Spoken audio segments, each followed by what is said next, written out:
नास्ति बुद्धि अयुक्तस्य। नास्ति बुद्धि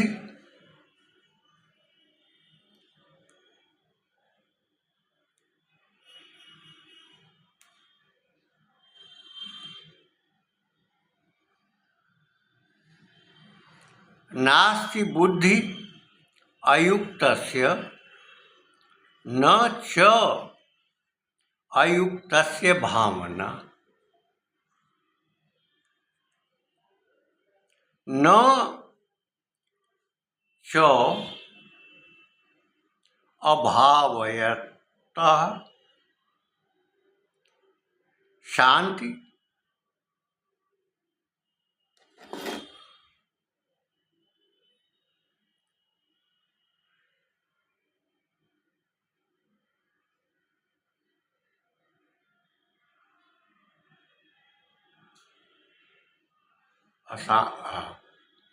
शांतस्य कुतः सुखम। जब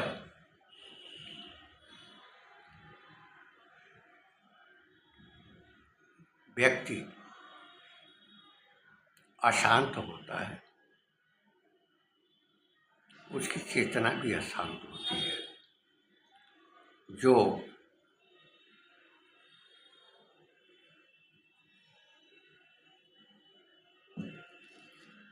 इस प्रकृति का होता है, जिसकी बुद्धि क्षीण हो जाती है, इंद्रियां जिसके वश में नहीं होती हैं, वे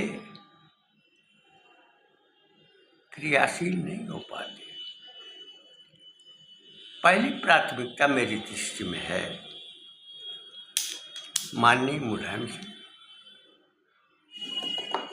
और श्री लालू प्रसाद यादव। संस्कार में भिन्नता है। अभी अभी हमने डॉक्टर राम मनोहर लोहिया सच्चे समाजवादी विचारक थे, लेकिन बालपन में बाल्यावस्था में उनके भाव और विचार कुछ थे। किशोरावस्था में परिवर्तित हुए। युवावस्था में परिवर्तन की प्रक्रिया चली। लहरों का वेग रहा, आघात रहा, और प्रौढ़ावस्था में विचारों में परिवर्तन हुआ। अपने दूसरे पन में विचारों में स्थिरता आई। तीसरे पन में फिर उसी दूध की बात कहूंगा कि जिसमें दही और मट्ठे की मात्रा का आधिक्य होता है, लेकिन मक्खन और घी की मात्रा की युक्तता भी होती है।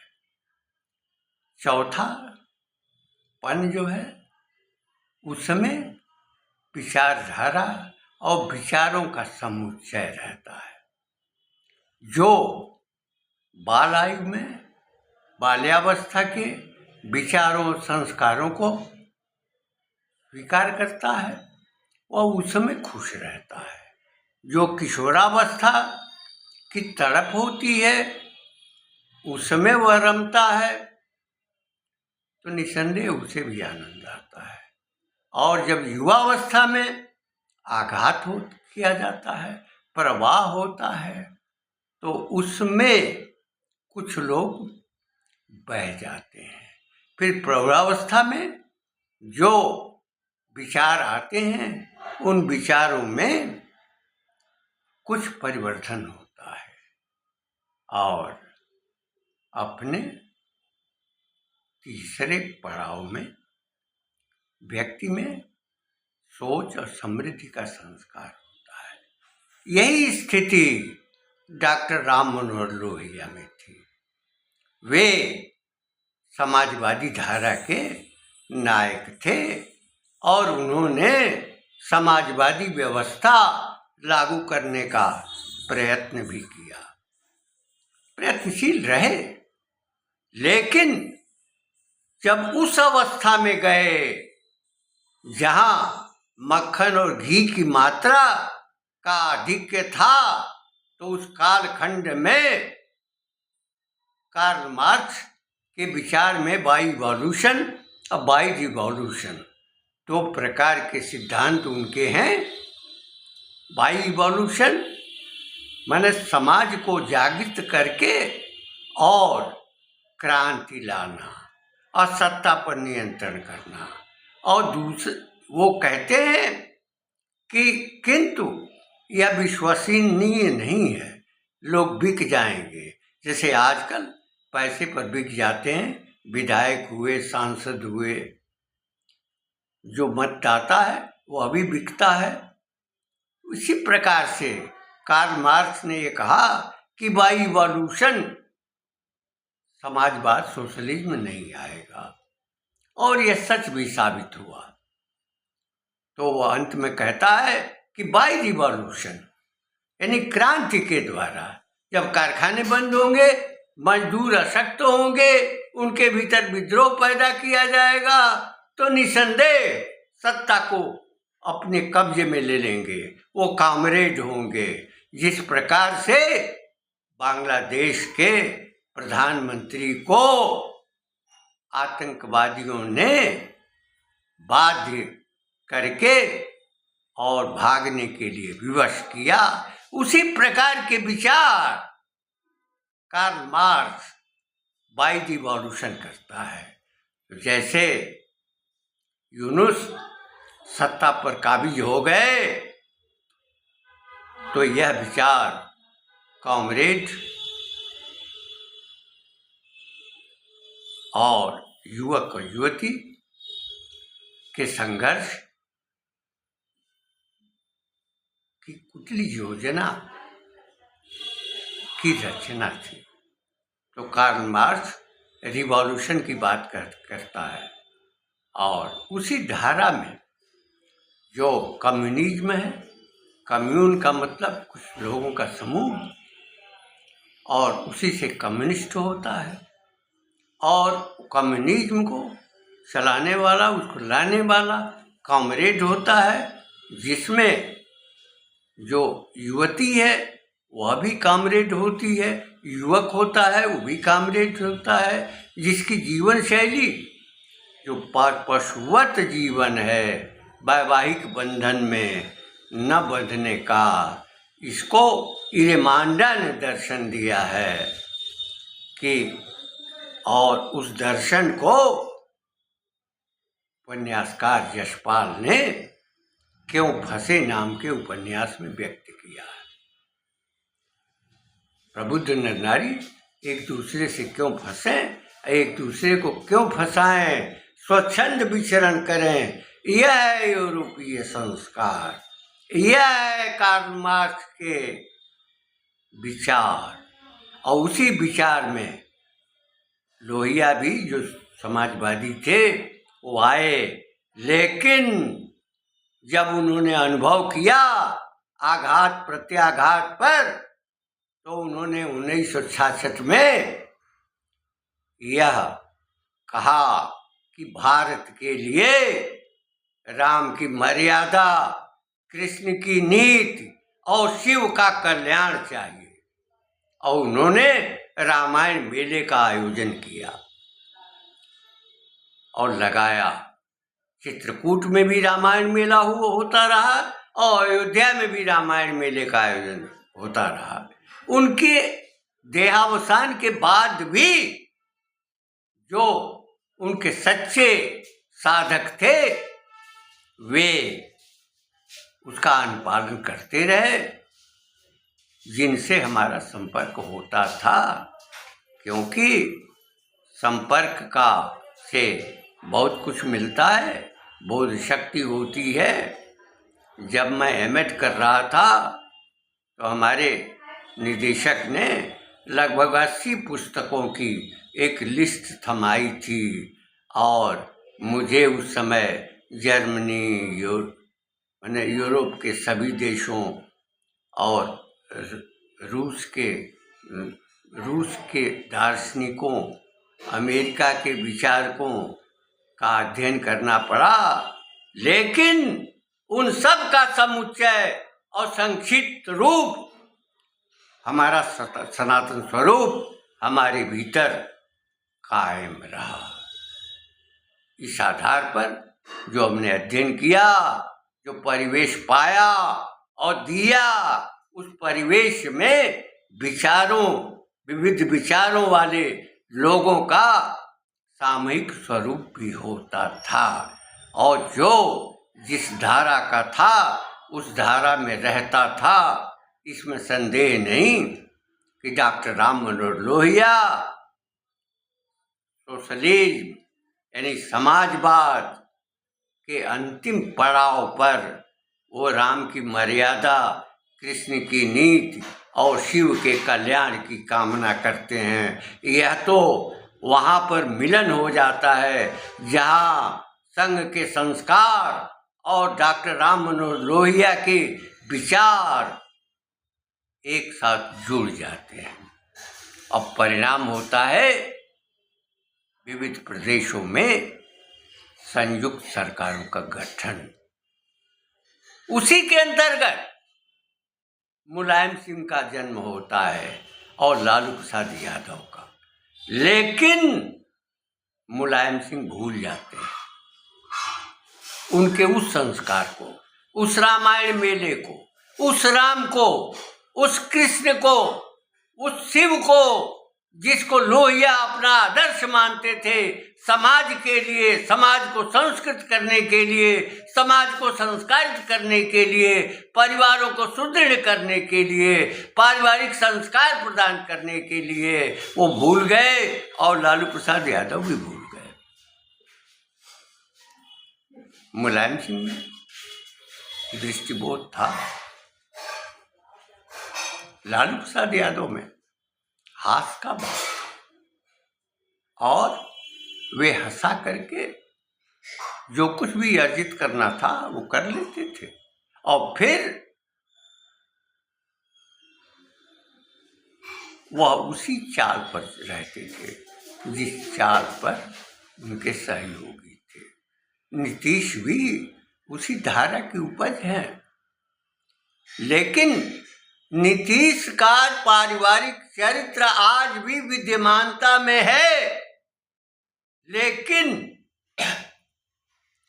माननीय मुलायम सिंह का जो संस्कार है वो संस्कार उनके परिवार में जुड़ नहीं पाया।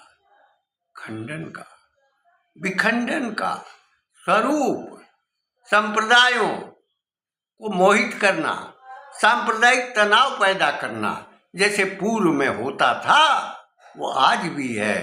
यानी समाजवाद लाने के लिए परिवारों को तोड़ना, संप्रदायों में संघर्ष कराना, ये कार्ल मार्क्स की योजना थी जिसको डॉक्टर राम मनोहर लोहिया ने तिरस्कृत किया था, बहिष्कृत किया था। उसके विपरीत यह कार्य मुलायम सिंह के पुत्रों के द्वारा, उनके वारिसों के द्वारा हुआ और माननीय लालू प्रसाद यादव जी के वंशजों के द्वारा भी हुआ।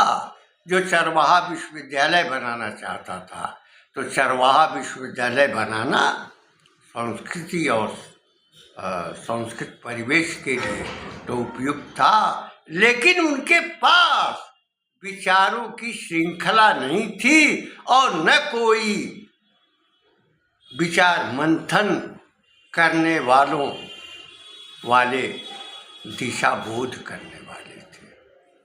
परिणाम यह निकला कि उनका जो जीवन है उस परिवेश में पहुंच गया है जिसमें उनको पीड़ा भी हो रही है। व्यक्ति जो कुछ भी जीवन में करता है वो सामने ही अपने ही जीवन में आता है। किया हुआ दान, की गई तपस्या, किया हुआ त्याग मिल जाता है, अपने ही समय में मिल जाता है। यदि जहाँ प्रारब्ध होता है तो उस प्रारब्ध में व्यक्ति अर्जित करता है। प्रारब्ध लालू जी का भी था, प्रारब्ध मुलायम सिंह का भी था, जिसके कारण वे उत्तर प्रदेश के मुख्यमंत्री हुए और बिहार के मुख्यमंत्री लालू प्रसाद। लेकिन वृद्धावस्था में भी तीसरे पन में और चौथे पन में जो संस्कार पूर्व के होते हैं वो संस्कार जाते नहीं हैं, इन दोनों में गए नहीं। लेकिन विद्यमानता जो डॉक्टर राम मनोहर लोहिया के विचारों संस्कारों की थी, रामायण मेले के आयोजन का था, वह विस्मृत कर गए। अपनी वाणी को विराम देते हुए मैं यह कहना चाहूँगा कि राष्ट्र की सतत धारा में विद्यमानता, राम की मर्यादा, कृष्ण की नीति और शिव का कल्याण। महाकवि श्यामनारायण पांडे ने यह लिखा है कि यदि मिला साकार तो वह अवध का अभिराम होगा, नाम उसका राम होगा, हृदय उसका धाम होगा।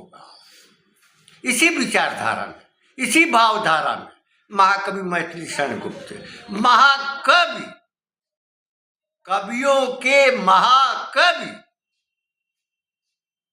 संस्कृति के व्याख्याता, संस्कारों के निर्माता महाकवि जयशंकर प्रसाद भी इसी प्रकार की भावना राम के प्रति रखते थे, शिव के प्रति रखते थे, कृष्ण के प्रति रखते थे। उनके भीतर वैदिक वांग्मय, पौराणिक वांग्मय और औपनिषदिक वांग्मय और महर्षि वाल्मीकि के रामायण, महर्षि वेद व्यास के श्रीमद् भागवत का बोध तत्व, बोध ज्ञान था, जिन्होंने न केवल काव्य और महाकाव्य की रचना की, अपितु उन्होंने नाटक भी लिखे, उपन्यास भी लिखे, कहानियाँ भी लिखी, सारा ऐतिहासिक धरातल पर। तो ऐतिहासिक संस्कृति, भारत की संस्कृति, भारत की परंपरा, भारत के संस्कार को दिशा देने वाले महाकवि जयशंकर प्रसाद, जिनका चित्र बगल में है और परम पूज्य डॉक्टर केशव बलिराम हेडगेवार बीच में है, और उधर माननीय तेग बहादुर सिंह,